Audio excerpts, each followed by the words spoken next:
বৃষ্টি সবে থেমেছে। বৃষ্টির জন্য বেরোতে অনেকটাই দেরি হলো, না হলে নতুন বউকে নিয়ে এত রাতে রওনা দেওয়ার ইচ্ছা ছিল না অবিনাশের।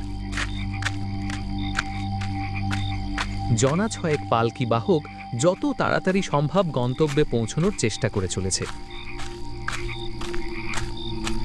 বালুখালী গ্রামের সীমানা পার করে তালডাঙ্গার তালতলায় প্রবেশ করল পালকি। এই জায়গাটা বেশ নিস্তব্ধ। রাতের দিকে ঝিঝি পোকার ডাক ছাড়া একটা শিয়ালের ডাকও শোনা যায় না। উমা অবিনাশের গা ঘেঁষে বসল। অবিনাশ হেসে জিজ্ঞাসা করল, কি হলো, ভয় পাচ্ছ? আসলে এদিকটা তো অন্ধকার, তো তাই আমার একটু ভয় ভয় করছিল। আচ্ছা, এদিকে তুমি এসেছো এর আগে কোনোদিন? শুনেছি এই জায়গার তালের রস খুব বিখ্যাত। মুখ ঘোমটার আড়ালে না থাকলে অবিনাশ দেখতে পেত উমার মুখটা এই কথা শুনে কৃষ্ণ বর্ণ ধারণ করেছে। এই কথায় সে কোনো উত্তর দিল না, কারণ অতীতের ঘটনা জানাজানি হলে ওর বিবাহিত জীবন শুরু হওয়ার পূর্বেই শেষ হয়ে যাবে। এমন সময় হঠাৎ পালকি থেমে গেল। ওরা বুঝল পালকি ধীরে ধীরে নিচে নামছে। অবিনাশের ভ্রুড়ু কুঁচকে গেল। সে গলা তুলে পালকি বাহকদের উদ্দেশ্যে বলে উঠল, কি হলো হে, তোমরা থামলে কেন? কিন্তু কোনো উত্তর নেই। অবিনাশ স্ত্রীকে বসতে বলে পালকির বাইরে বেরিয়ে এলো।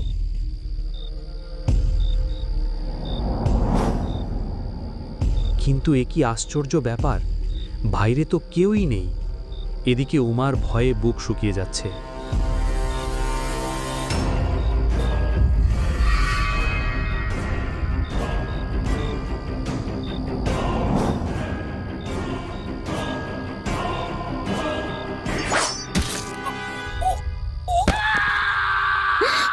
ঠিক তখনই পালকির বাইরে থেকে অবিনাশের প্রবল চিৎকার শোনা গেল।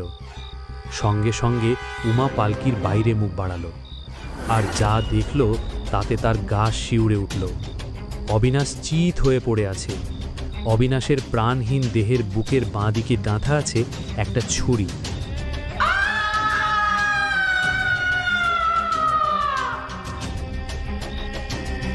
পালকি ঠিক সময় পৌঁছায়নি দেখে সকলে দল বেঁধে ওদের খুঁজতে বেরিয়েছে। তখনও ভোর হয়নি। হাতে মশাল নিয়ে তালডাঙ্গার তালতলায় প্রবেশ করতেই সেই নির্জন ছায়াময় স্থানে তাদের চোখে পড়ে এক ভয়াবহ দৃশ্য। অবিনাশের নিথর দেহ ছুরি গাঁথা অবস্থায় পড়ে আছে, আর উমার মৃত্যু দৃশ্য আরও ভয়ানক। উমার শরীরটা রয়েছে পালকির ভেতরে, কিন্তু মুন্ডুটা রয়েছে একটা তাল গাছের নিচে, যেন কেউ নিষ্ঠুরভাবে মাথাটা কেটে বাইরে ছুঁড়ে ফেলে দিয়েছে। আর সেই ৬ জন পালকি বাহক, তাদের কোনো চিহ্নই নেই সেখানে, যেন তারা কর্পূরের মতো উধাও হয়ে গেছে। প্রত্যেকের মুখে মুখে তখন কেবল একটাই কথা, এই কাজ কোনো মানুষের দ্বারা সম্ভব নয়। গ্রামের মেঠো পথ ধরে রাতুল আর ভোলা মনের আনন্দে গুনগুন করে গান করতে করতে এগিয়ে চলেছে তালতলার দিকে। তালতলায় প্রবেশ করতেই ভোলা বলল, আরে রাতুল, রাতে কি আমাদের এ কাজ করার দরকার ছিল?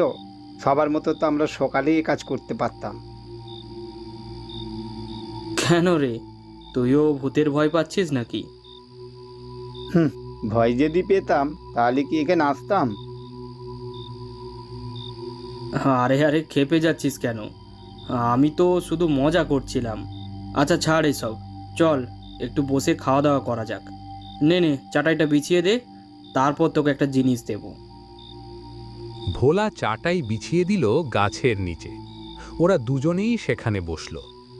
রাতুল হাতে ধরা হাঁড়িটা ভোলার দিকে এগিয়ে বলল, নে ঝটপট মেরে দে। ভোলা হাঁড়ি নিয়ে এক ঢোক খেয়ে বলল, তুই তাড়ি বানাস? রাতুল এক নিঃশ্বাসে তাড়ির হাঁড়িটা খালি করল, তারপর বলল, হ্যাঁ, আমারও বাপও বানাতো। বুঝলি, বালুখালীর বাজারে একটা গোপন আড্ডা আছে, সেখানে ভাবছি তাড়ি বেচে আসবো, 2 পয়সা বেশি আসবে এই আর কি। এই যা বলেছিস। দুজনেই নিস্তব্ধ তালবনে হো হো করে হেসে উঠল। এদিকে চাটাইয়ের ওপরে রাখা হাঁড়িটাও ফাঁকা হয়েছে। ব্যাস ব্যাস, অনেক গল্প গুজব হয়েছে, যা এবার হাঁড়িগুলো নামিয়ে নিয়ে আয়। হ্যাঁ, কেন? আমি কেন? রোজ তো তুই হাঁড়ি নামিয়ে আনিস, আমি তো বাজারে নিয়ে যাই। হ্যাঁ, তাই তো বললাম, আজ আমি না, তুই তুই হাঁড়ি নামাবি। আর শোন, হাঁড়ি নিয়ে নামার সময় আস্তে আস্তে নামবি। হাঁড়ি নিয়ে বেশি নড়াচড়া করলে রস ফেনা হয়ে যাবে, বুঝলি? আগে তো কখনো উঠিসনি, তো একটু দেখে শুনে উঠিস।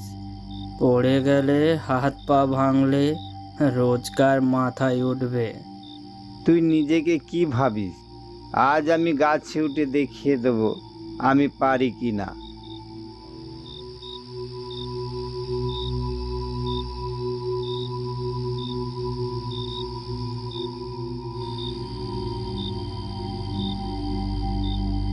ভোলা হলো রাতুলের চেলা।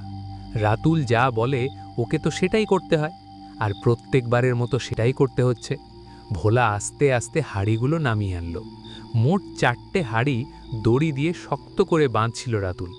তারপর একটু থেমে বলল, এই ভোলা, তুই একটু হাঁড়িগুলো বাঁধ, আমি একটু ঝাড় থেকে আসছি। হালকা হতে হবে, বুঝলি?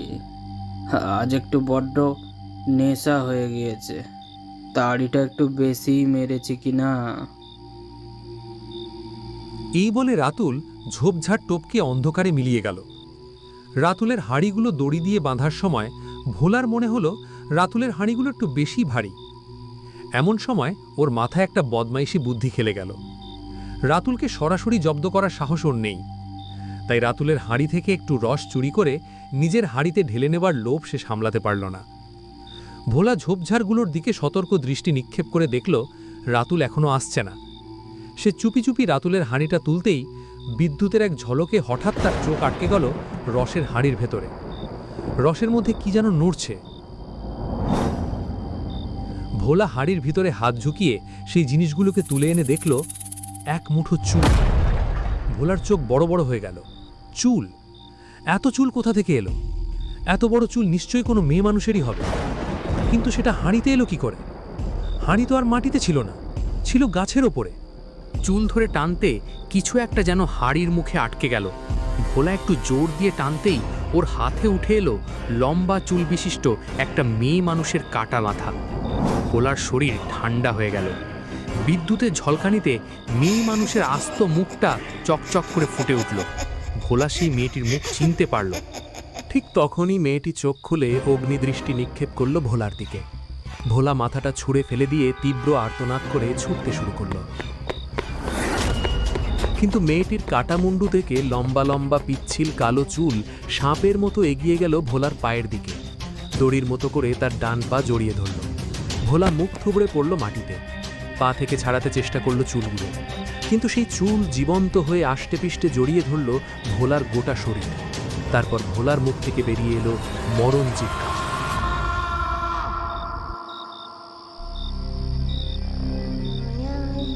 বেঁধেছো আমায় প্রিয়া গো, কি মায়ায় বেঁধেছো আমায়, বুকে ধরে রাখো। রাতুলের বুকের ভিতরে হালকা একটা ঠান্ডা কাঁপুনি বয়ে গেল। এই সুর, এই কণ্ঠস্বর রাতুল কোথাও যেন একটা শুনেছে, কিন্তু কোথায় সেই স্বর শুনেছে সেটা মনে করতে পারল না। আর দেরি না করে রাতুল ছুটে গেল সেই দিকে যেখানে ভোলা রসের হাঁড়িগুলো নিয়ে বসে আছে। কি মায়ায় বেঁধেছো আমায় প্রিয়া।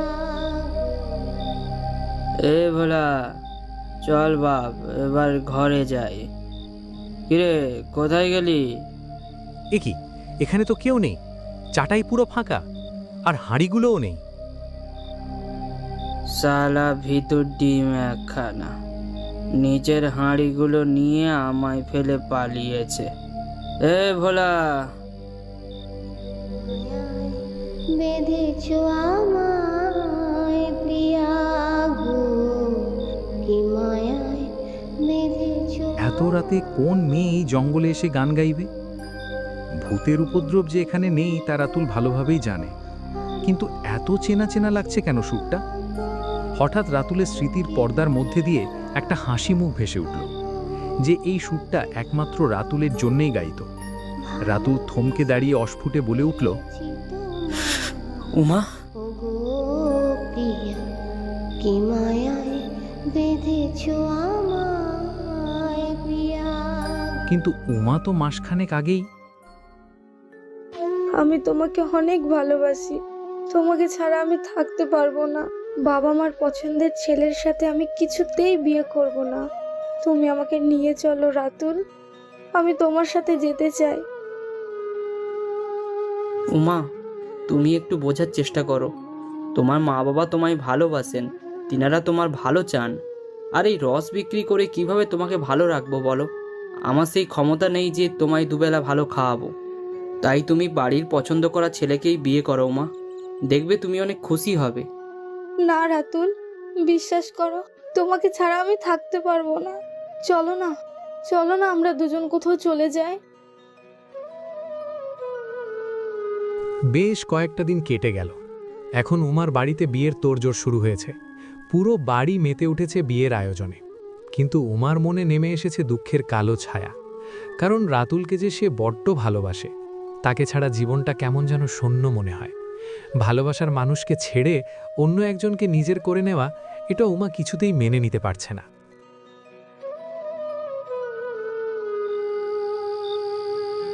রাত তখন 11টা, বাড়ি পুরো নিস্তব্ধ। উমা তার বিয়ের কিছু গয়না সাথে নিয়ে নিঃশব্দে বাইরে বেরিয়ে গেল। সে সিদ্ধান্ত নিয়েছে কালকেই সে মন্দিরে গিয়ে রাতুলকে বিয়ে করবে।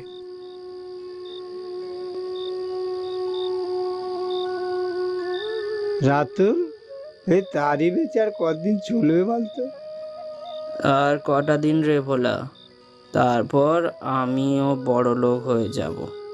শহরে গিয়ে অনেক ব্যবসা করব। আমার সুন্দরী আমার জন্য অনেক টাকা আনবে। সুন্দরী? সুন্দরীকে? ওই উমার কথা বলছিস? শালা, তুই তারই গিয়ে স্বপ্ন দেখছিস? কাল উমার বিয়ে, ও বিয়ে করে পরের বাড়ি চলে যাবে, আর তুই শালা দেবদাসে ঘুরে বেড়াবি। ও যেখানে ইচ্ছে যাক, আমার তাতে কোনো কিছু যায় আসে না। ওই মেয়ে মানুষকে আমি ভালোবাসি না রে। শুধু একবার সোনার গয়নাগুলো হাতে পেয়ে গেলে ওকে আমি গিয়ে শহরে বেচে দিয়ে আসবো। রাতুলের মুখের ভাষা শুনে হতচকিত হয়ে দাঁড়িয়ে থাকল উমা। এটা সে কি করতে যাচ্ছিল? যে মানুষটা তাকে ভালোই বাসে না, তার জন্য কি না?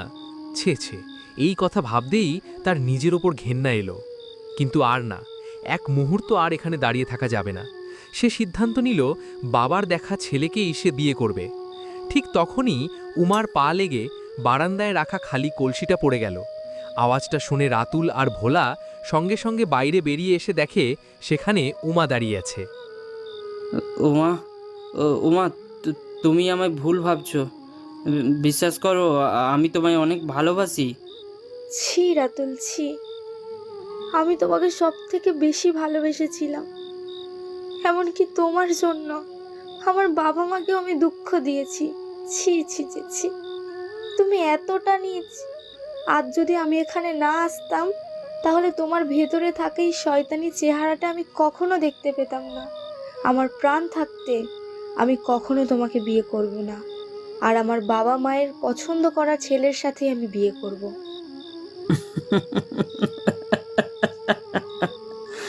এখান থেকে যেতে দিলে তবে তো তুমি বিয়ে করবে।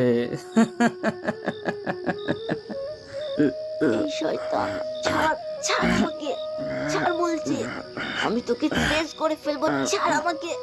সাথে সাথেই উমা দেওয়ালে দান করানো লোহার রডটা তুলে সজোরে আঘাত করল রাতুলের মাথায়। আঘাতের চাপ সহ্য করতে না পেরে রাতুল সেখানেই অজ্ঞান হয়ে পড়ে যায়।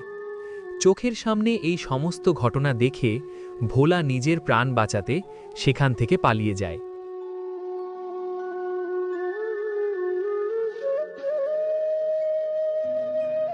উমা তার বাবার পছন্দের পাত্রকেই বিয়ে করল, কিন্তু রাতুলের মনে প্রতিশোধের স্পৃহা তখনও নেভেনি।